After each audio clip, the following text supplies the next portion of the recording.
Sambutan Aidilfitri bagi umat Islam di Bumi Gaza diselubungi kesedihan. Serangan bertali arus pada ambang Aidilfitri meragut 14 nyawa termasuk 4 kanak-kanak dan sejumlah wanita di kamp pelarian Nusairat di wilayah tengah Gaza yang kini dilanda kebuluran. Serangan tentera rejim itu turut mengakibatkan 30 yang lain cedera. Seorang warga Palestin ditembak ketika serbuan tentera rejim di selatan Nablus. Serbuan menyaksikan tentera rejim melepaskan tembakan dan bom tangan pegun.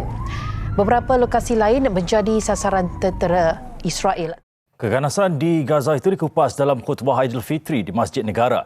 Bertajuk Hakikat Kemenangan, Imam Besarnya Ehsan Muhammad Husni mengajak umat Islam mengenang nasib saudara seagama di Palestin yang menjadi mangsa kekejaman rejim Zionis.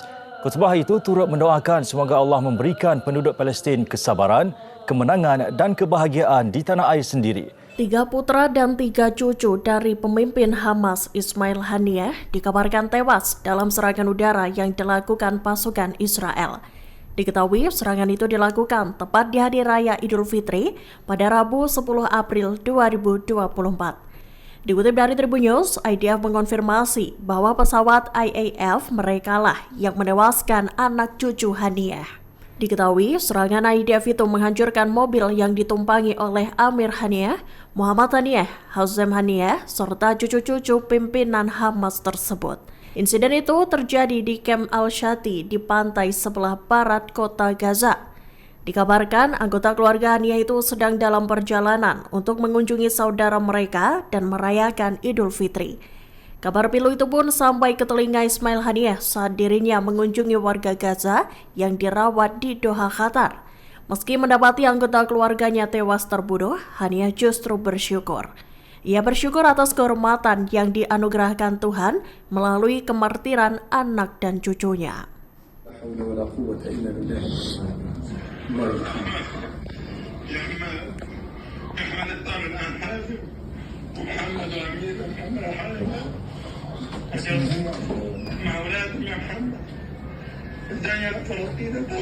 الله يسهل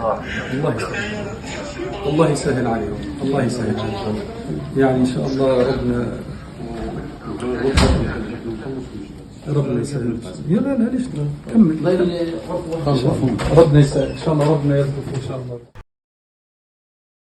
Buat saudara kita yang berada di Palestin, mereka ini dihimpit dan dibelenggu dengan peperangan, penderitaan serta cengkaman oleh musuh Islam. Semoga Allah Subhanahu Wa Taala sentiasa memberi pertolongan dan kemenangan kepada mereka. Kalau ada yang kotor di lantai, jangan ditinggalkan rumahnya, sapu kotorannya. Itu saling berkenalan, diskusi kan enak. Fitnah ini dahsyat tidak? Dahsyat. Pengaruhnya terasa sampai sekarang? Sesuatu yang dahsyat terasa besar sampai juga tantangannya terus sampai kemana-mana akhirnya. Kemana-mana. Itu dalam bahasa Arab disebut dengan kubra namanya. Orang-orang sudah berada di atas. Kemudian tersaingi oleh yang lainnya, maka suka ada perasaan-perasaan yang tadinya berada di atas sekarang dikuasai oleh yang lain, maka setan masuk kemudian melalui perasaan itu menghadirkan nilai-nilai seakan muncul iri hati, dengki, tidak puas dan sebagainya. Maka dari situlah mulai muncul benih-benih ketidakpuasan bukan karena kinerjanya Umar. Singkatnya terjadilah peristiwa kelam itu.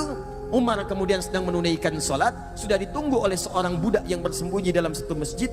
Ya singkatnya ditusuk berkali-kali, kemudian beliau sekarat, dalam keadaan sakit sekarat itu mewasiatkan kemudian agar sahabat berkumpul untuk memilih pemimpin selanjutnya. Maka terpilihlah oleh para sahabat seorang yang sangat mulia, sahabat Nabi, menantu Nabi yang juga pernah menikah dengan 2 putri Nabi SAW. Maksud menikah dengan 2 putri Nabi ini, ketika menikah dengan salah satunya, meninggal yang satu, menikah dengan yang satu lagi. Maka disebutlah beliau dengan gelar Dhunnurain. Seorang lelaki sahabat yang punya 2 cahaya, karena pernah menikah dengan 2 cahaya, maksudnya 2 putri Nabi SAW. Yang kedua, beliau ini orang yang sangat dermawan, berjihad dengan hartanya memenuhi dakwah Nabi SAW. Tidak banyak orang tahu. Ini banyak ingin mencontoh Nabi dalam ibadahnya. Bahkan disebutkan nanti oleh Imam An-Nawawi bahwa sepeninggal Nabi, beliau ini masih sempat malam-malamnya itu menunaikan tahajud sampai dengan khatam Al-Quran. Kalau Anda ikut pengajian, ikut taklim, dikit-dikit orang lain kafir, dikit-dikit orang lain kafir, wajib hukumnya dibunuh. Orang tua sendiri kafir, wajib hukum disembelih. Tolong mikir dulu. Muncullah kemudian orang-orang ekstrim. Tembak, bom, ini hancurkan. Makam dihancurkan, ini dihancurkan. Di mana ada ajaran Nabi menghancurkan makam? Kita berdoa kepada Allah, semoga mendapatkan hidayah untuk jadi baik dalam kehidupan. Yang kedua, kitanya pun belajar, baca lagi, baca sejarah, sehingga ketika nanti diskusi kita punya argumentasi, terangkan. Kalau sudah kita terangkan gak mau juga, itu pilihan masing-masing. Dan itu dijamin oleh negara, pasal 29 ayat 2. Negara menjamin kemerdekaan tiap-tiap penduduk untuk memeluk agamanya masing-masing dan beribadah menurut agama dan kepercayaannya itu. Saya tanya, ada paham-paham yang gampang mencap kafir yang lain? Ada, bahkan sekarang lebih dahsyat. Kalau dulu mikir-mikir dulu, bunuh, itu mikir dulu. Sekarang begitu mudahnya. Tebar bom, tebar ini, tembak, eksekusi dan sebagainya. Tahukah Anda? Tahukah Anda? Tahukah?